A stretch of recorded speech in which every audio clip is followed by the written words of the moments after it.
دن کے 11 بجے ہیں۔ السلام علیکم، یہ ریڈیو پاکستان ہے۔ ریسا کاظمی سے خبریں سنیے۔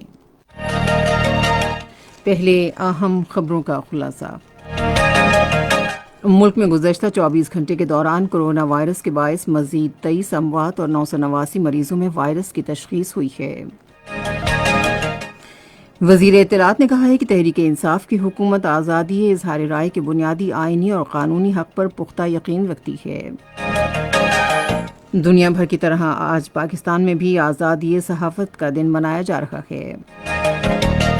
مقبوضہ کشمیر میں ضلع کپواڑہ کے علاقے ہندواڑہ میں شروع کی گئی محاصرے اور تلاشی کی ایک کارروائی کے دوران بھارتی فوج کے ایک کرنل اور میجر سمیت 5 اہلکار ہلاک ہو گئے ہیں۔ کرونا وائرس سے بچاؤ کے لیے احتیاطی تدابیر اپنائیں۔ اگر آپ کو نزلہ زکام ہے تو دوسرے لوگوں سے کم از کم 1 میٹر کے فاصلے پر رہیں۔ کوشش کریں کہ آفس، اسکول یا بھیڑ میں جانے کی بجائے گھر پر رہیں اور لوگوں سے گلے ملنے یا ہاتھ ملانے سے اجتناب کریں۔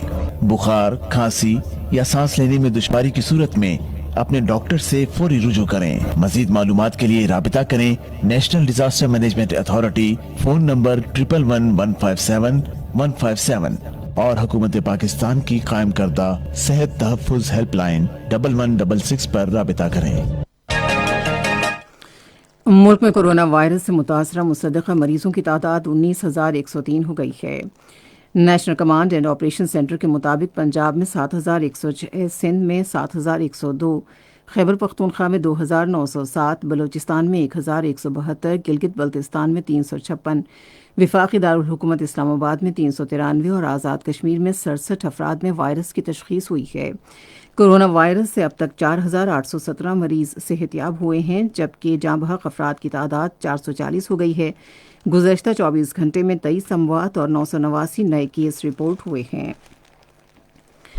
دنیا بھر میں کرونا وائرس کی وبا سے ہونے والی اموات 2,44,000 ہو گئی ہیں، جبکہ 34 لاکھ سے زائد کیس رجسٹر ہوئے ہیں۔ تازہ ترین اعداد و شمار کے مطابق اب تک 10 لاکھ سے زائد افراد وبا سے صحت یاب ہو چکے ہیں۔ امریکہ میں وبا سے اموات کی تعداد 67,400 تک پہنچ گئی ہے، جبکہ 10 لاکھ سے زائد افراد متاثر ہو چکے ہیں۔ اٹلی وبا سے متاثرہ اموات کے لحاظ سے دوسرا بڑا ملک ہے، جہاں 28,700 اموات ہوئی ہیں اور 2,09,000 متاثرین ہیں۔ ان کے بعد برطانیہ ہے، جہاں 28,000 سے زائد اموات، جبکہ متاثرین کی تعداد 1,82,000 سے زائد ہے۔ سماجی تحفظ اور غربت کے خاتمے کی معاون خصوصی ڈاکٹر ثانیہ نشتر نے کہا ہے کہ وزیر اعظم عمران خان نے ویب پورٹل کا اجرا کیا ہے، جس کے ذریعے احساس ایمرجنسی کیش پروگرام سے امداد کی فراہمی کے لیے کرونا وائرس سے متاثرہ افراد سے درخواستیں طلب کی جائیں گی۔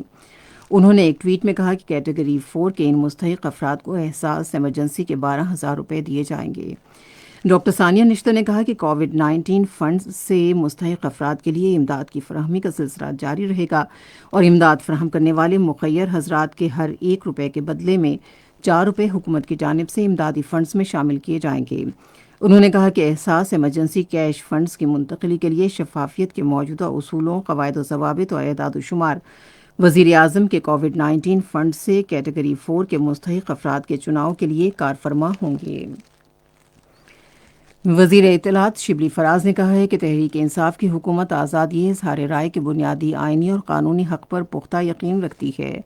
آج آزادی صحافت کے عالمی دن کے سلسلے میں اپنے ٹویٹ پیغامات میں انہوں نے ایک آزاد اور ذمہ دارانہ صحافت کے فروغ کے لیے تمام ممکنہ سہولیات فراہم کرنے کا عزم ظاہر کیا۔ انہوں نے کہا کہ اظہار رائے کی آزادی ایک مہذب جمہوری معاشرے کی بنیاد اور ہر انسان کا بنیادی حق ہے۔ وزیر اطلاعات نے کہا کہ ذمہ دار ذرائع ابلاغ اور معاشرے کی ترقی میں کلیدی کردار ادا کرتے ہیں۔ شبلی فراز نے قلم کے وقار کے لیے صحافیوں کی طرف سے دی جانے والی بے پناہ قربانیوں کو سراہا۔ دنیا بھر کی طرح آج پاکستان میں بھی آزادی صحافت کا عالمی دن منایا جا رہا ہے۔ اس سال کا موضوع ہے صحافت خوف اور حمایت کے بغیر۔ اقوام متحدہ کے سیکرٹری جنرل انتونیو گوتریز نے آزادی صحافت کے دن کے موقع پر اپنے پیغام میں کہا ہے کہ کورونا چیلنج میں لوگوں میں آگاہی کے ذریعے مدد کرنے کے سلسلے میں میڈیا کا اہم ترین کردار ہے۔ مقبوضہ کشمیر میں بھارتی فوج اور پولیس کی طرف سے ضلع کپواڑہ میں ہندواڑہ کے علاقے راجوڑ میں شروع کی گئی محاصرے اور تلاشی کی ایک مشترکہ کارروائی کے دوران بھارتی فوج کا ایک کرنل، ایک میجر، 2 فوجی اور ایک پولیس افسر ہلاک ہو گئے ہیں۔ کشمیر میڈیا سروس کے مطابق ہلاک ہونے والوں میں کرنل آشوتوش شرما، میجر انوج، ایک لانس نائک، ایک رائفل مین اور پولیس سب انسپکٹر شکیل قاضی شامل ہیں۔ بھارتی فوج کے عہدیداروں نے کہا ہے کہ کارروائی کے دوران 21 راشٹریہ رائفلز کا کمانڈنگ آفیسر 4 فوجی اہلکاروں کے ہمراہ ایک مکان میں داخل ہوا، جہاں ان پر فائرنگ کی گئی، جس سے وہ ہلاک ہو گئے۔ ان کا کہنا ہے کہ مقتول اہلکاروں کی لاشیں برآمد کر لی گئی ہیں۔ اور شمالی کوریا اور جنوبی کوریا کے درمیان دونوں ملکوں کو تقسیم کرنے والے غیر فوجی علاقے میں فائرنگ کا تبادلہ ہوا ہے۔ جنوبی کوریا کی فوج کے مطابق شمالی کوریا نے کئی فائر کیے جو وسطی سرحد شیورون میں ایک حفاظتی چوکی کو لگے۔ جواب میں جنوبی کوریا نے 2 فائر کیے اور ایک تنبیہی اعلان کیا۔ اس کے ساتھ ہی خبریں ختم ہوئیں۔ مزید خبروں اور تجزیوں کے لیے آئیے ہماری ویب سائٹ پر radio.gov.pk اور فیس بک کے link radio Pakistan news official پر براہ راست ویڈیو سٹریمنگ بھی ملاحظہ کیجیے۔